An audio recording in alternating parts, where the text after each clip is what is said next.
ఈ సంవత్సరం తెలంగాణ రాష్ట్రం వరి సాగుకు సంబంధించి చరిత్రలో ఎన్నడూ లేనటువంటి విధంగా భారతదేశంలోనే అగ్రస్థానాన్ని ఆక్రమించింది. అన్ని పెద్ద రాష్ట్రాల కన్నా కూడా వరి పండించేటటువంటి ట్రెడిషనల్ స్టేట్స్ హర్యానా, పంజాబ్ కంటే కూడా ఎక్కువ ఎకరాలతోటి పాటు ఎక్కువ ఉత్పత్తిని సాధించినటువంటి సంవత్సరంగా ఈనాడు కాంగ్రెస్ ప్రభుత్వంలో రేవంత్ రెడ్డి గారి నాయకత్వాన గతంలో 146 లక్షల టన్నులు ఉన్నటువంటి 1,46 లక్షల మెట్రిక్ టన్నులు ఉన్నటువంటి ఉత్పత్తి రికార్డు. అది అప్పుడు సెకండ్ ఉండేవాళ్ళం దేశంలో. ఈనాడు భారతదేశంలో 1,53 లక్షల దిగుబడి అంచనాతోటి భారతదేశంలోనే అగ్రగామిగా ఉన్నాం. దానికి తెలంగాణ రైతాంగానికి రాష్ట్ర ప్రభుత్వం తరఫున శుభాకాంక్షలు, ధన్యవాదాలు కూడా. దీనిలో గతంలో సన్న రకాలు 25 లక్షల ఎకరాల్లోనే ఉండేది. ఈ సంవత్సరం 40 లక్షల చిల్లర ఎకరాల్లో సన్నధాన్యాన్ని పండించడం జరిగింది. కారణం, సన్నధాన్యానికి 500 రూపాయలు తెలంగాణ ప్రభుత్వం బోనస్ ప్రకటించింది. బోనస్ ప్రకటించడానికి కూడా కారణం, పేదలకు ఇచ్చేటటువంటి రేషన్ బియ్యం కూడా రేపు సంక్రాంతి నుండి సన్న బియ్యమే ఇవ్వాలి. అదేవిధంగా సోషల్ వెల్ఫేర్ కానీ, గురుకులాలు కానీ, అన్ని సంక్షేమ హాస్టల్స్ కూడా పిల్లలందరికీ సన్న బియ్యం ఇవ్వాలనేటటువంటి రాష్ట్ర ప్రభుత్వం యొక్క ఆకాంక్ష, కోరిక మేరకి ఈనాడు రాష్ట్ర ప్రభుత్వం బోనస్ ప్రకటించింది. దానివల్ల ఈనాడు సన్న రకాల పంట అధికమైంది. గతంలో దొడ్డు రకాలు 41 లక్షల ఎకరాల్లో ఉండేది. ఈ సంవత్సరం కేవలం 26 లక్షలకు పడిపోయింది. సన్నధాన్యాలే ఎక్కువ ఎకరాల్లో పండించటం వలన ఈనాడు తెలంగాణ రాష్ట్రంలో మన రాష్ట్రాన్ని అవసరాలే కాకుండా, మన రాష్ట్ర ప్రజల అవసరాలే కాకుండా, దేశ అవసరాలు, ఇతర దేశ అవసరాలకు కూడా మన సన్నధాన్యం పోయే అవకాశం వచ్చింది. దానివల్ల ఈరోజు మార్కెట్లో ధాన్యానికి మనం బోనస్ ఇచ్చేదానికంటే కూడా ప్రైవేటు వ్యాపారస్తులు, మిల్లర్స్ కానీ పోటీపడి కల్లాల్లోనే మాయిశ్చర్ ఎంతున్నా కూడా కొనే అవకాశం వచ్చింది. మనమేమో కేంద్ర ప్రభుత్వం యొక్క నిబంధనలకు అనుగుణంగా FCI నియమించినటువంటి నిబంధనలు 17% మాయిశ్చర్కే మనం కొనాలి. దానివల్ల ప్రైవేటు మిల్లర్స్కి, డయ్యర్స్ వాళ్ళు మిల్లర్లు అవకాశాలు ఉంటాయి కాబట్టి ఎంత మాయిశ్చర్ ఉన్నా డైరెక్ట్గా కల్లంలోనే కొని తీసుకెళ్లే అవకాశం వచ్చింది. రైతులందరూ కూడా ఈనాడు ఓపెన్ మార్కెట్లో అమ్ముకునే అవకాశం కూడా వచ్చింది.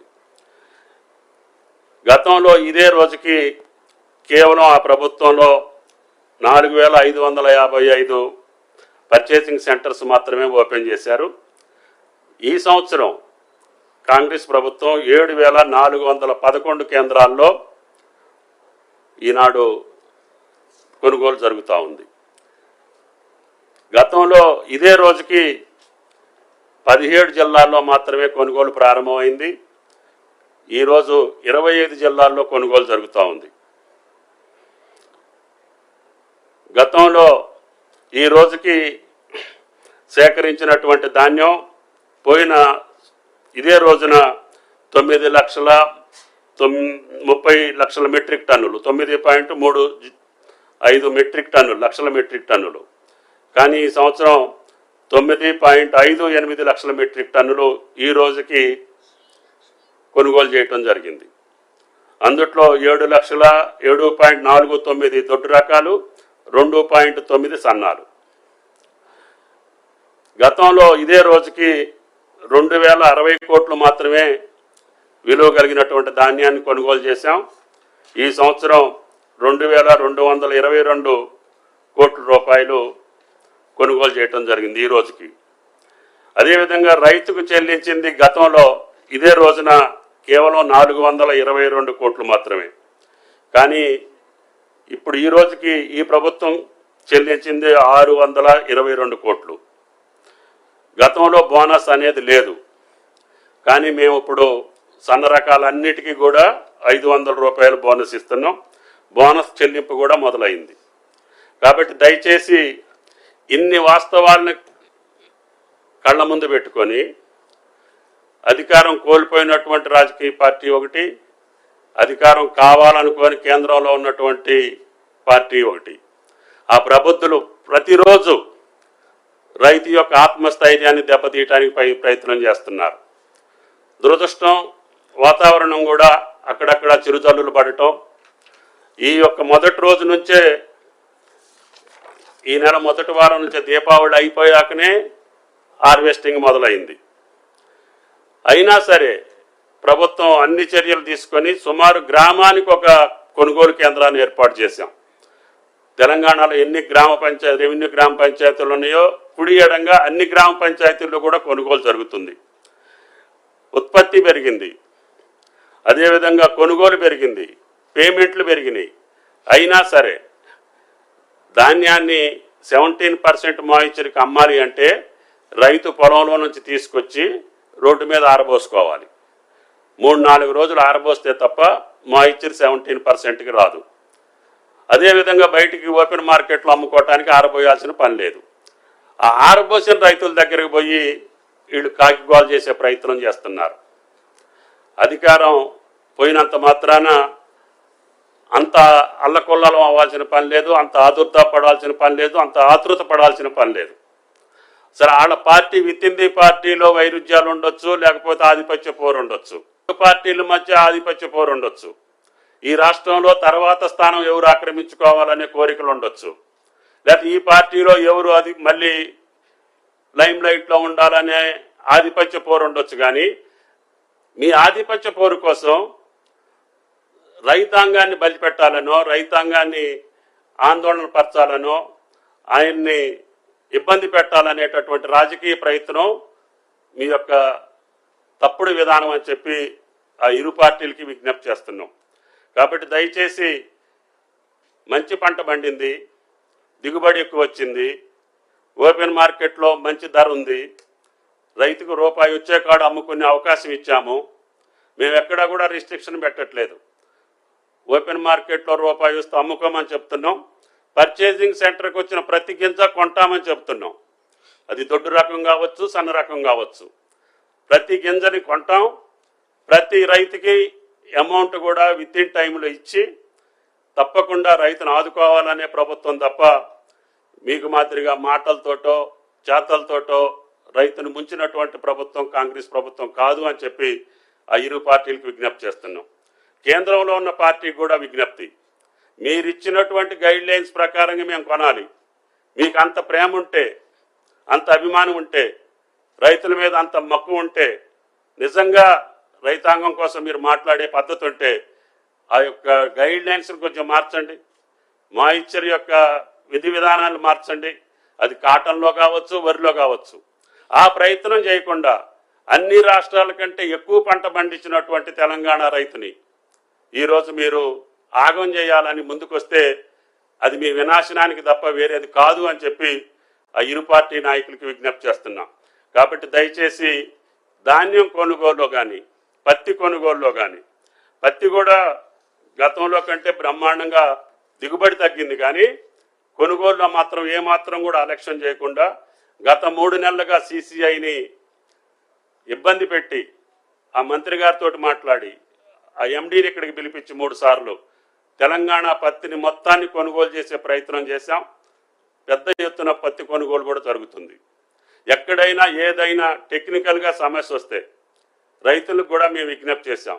దయచేసి మీకు ధర కావాలంటే మాయిశ్చర్ మెయింటైన్ చేసుకోండి, వాతావరణం కూడా మీకు అనుకూలంగా ఉంది, తప్పకుండా తెలంగాణ రైతాంగం పండించినటువంటి ప్రతి పంటని కొనుగోలు చేస్తామని చెప్పి విజ్ఞప్తి చేస్తూ, రాజకీయ పార్టీలు ఎప్పుడు కూడా రైతును బలిపశువు చేసే విధానానికి పాల్పడొద్దు.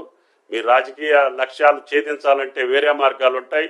ప్రభుత్వం వాస్తవంగా తప్పు చేస్తే మీ తప్పును మేము సర్దిద్దుకోవటానికి మేము సిద్ధంగా ఉన్నాం. కానీ ఇన్ని ప్రయత్నాలు చేసి దేశంలో ఎక్కడా లేనటువంటి విధంగా ఈనాడు వ్యవసాయ బడ్జెట్ని పెంచి సుమారు 47,000 కోట్లు, ఏ బడ్జెట్లో కూడా ఈ రాష్ట్రంలో ఈ దేశంలో అంత పెద్ద మొత్తాన్ని కేటాయించినటువంటి రాష్ట్రం లేదు.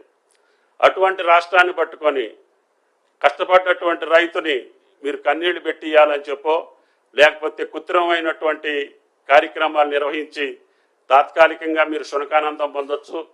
అది మంచిది పద్ధతి కాదు రాజకీయ పార్టీలకి అని చెప్పి విజ్ఞప్తి చేయదలుచుకున్నాం. కాబట్టి దయచేసి మేము అన్నటువంటి ప్రతి మాట రైతుకు సంబంధించి 2 లక్షల రుణమాఫీ చెప్పాం. అది ఆగస్టు 15కి 2 లక్షల లోపు ఉన్నటువంటి వాళ్ళందరికీ చేస్తాం. 2 లక్షల పైన ఉన్నటువంటి వాళ్ళకు కూడా రేపు రైతు సదస్సులో మిగిలినటువంటి వాళ్ళకి ఎప్పుడు ఇస్తాం, ఏ రకంగా ఇస్తాం, మొట్టమొదటి సంవత్సరంలోనే మేము తప్పకుండా రుణమాఫీ పూర్తి చేస్తామని చెప్పి కూడా ముఖ్యమంత్రి గారు కేబినెట్ నిర్ణయించుకున్నాం. తప్పకుండా ఆ కార్యక్రమాన్ని కూడా పూర్తి చేసే బాధ్యత మాది. దాని తర్వాత రైతు భరోసా కూడా సబ్ కమిటీ నివేదిక వచ్చిన తర్వాత తప్పకుండా రైతు భరోసాను కూడా కంటిన్యూ చేయాలనేది మా ప్రభుత్వం యొక్క లక్ష్యం. అంతేకాకుండా పంట బీమాని కూడా ఈ సంవత్సరం క్యాబినెట్లో చర్చించి ఏ పంట అయినా సరే, ఏ రైతు అయినా సరే నష్టపోతే తప్పకుండా రైతును ఆదుకోవాలి. అవసరమైతే ఆ రైతుల యొక్క ప్రీమియం కూడా రాష్ట్ర ప్రభుత్వం భరాయించి అకాల వర్షాలకో ప్రకృతి వైపరీత్యాలకో నష్టం జరిగితే ఆ పంట నష్టం వచ్చేటట్టుగా రైతును ఆదుకోవాలన్న ఏకైక ప్రభుత్వం భారతదేశంలో తెలంగాణ ప్రభుత్వం. ఇన్ని కార్యక్రమాలు చేస్తున్నటువంటి ప్రభుత్వం, గతంలో వాళ్ళు ఎగవేసినటువంటి రైతు బంధుని చెల్లించినటువంటి ప్రభుత్వం, అదేవిధంగా అన్ని డిపార్ట్మెంట్లో ఉన్నటువంటి బాకీల్ని తీర్చి కొత్త విధానానికి పోతా ఉన్నాం. కాబట్టి దయచేసి తెలంగాణ రైతుని ఇబ్బంది పెట్టేటటువంటి మీ రాజకీయ క్రీడ మానేయమని చెప్పి ఆ రాజకీయ పార్టీలకు విజ్ఞప్తి చేస్తున్నాం. Thank you. శ్రీధర్ బాబు.